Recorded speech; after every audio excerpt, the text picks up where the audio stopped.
I want to talk very quickly about profit and loss in the dental practice.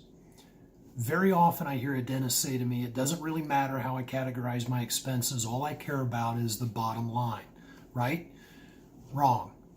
It really matters, and it matters for a couple reasons. The number one reason is if you don't categorize your expenses in extreme detail, you can't impact your overhead.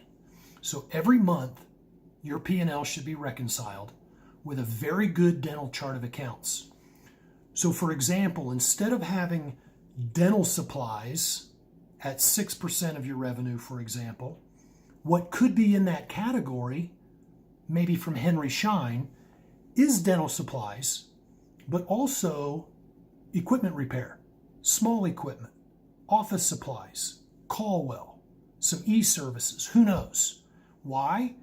Because as those invoices come in, sometimes it's easier for your CPA just to throw it into that Henry Schein pile, and it's dental supplies.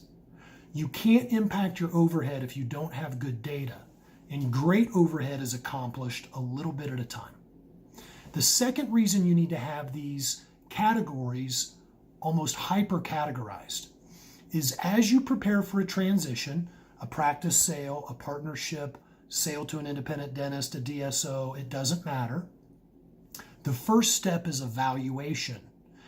Everybody involved in the valuation or in a practice sale will scrutinize the profit and loss to remove any discretionary expenses or owner benefit expenses. So if you don't have very specifically identified expenses that are truly a benefit to the owner or not necessary to run the daily operation of the practice, you nor your bank nor your advisor can properly add those back to the income, increasing the value of the practice. Trust me, if you don't get your P&L in order now, it's going to be much, much harder as you get closer to transition. Just a tax tip for you, and if you're not working with a dental CPA, consider looking into that at the Chicago Midwinter Meeting. A lot of people up there to help. Good luck.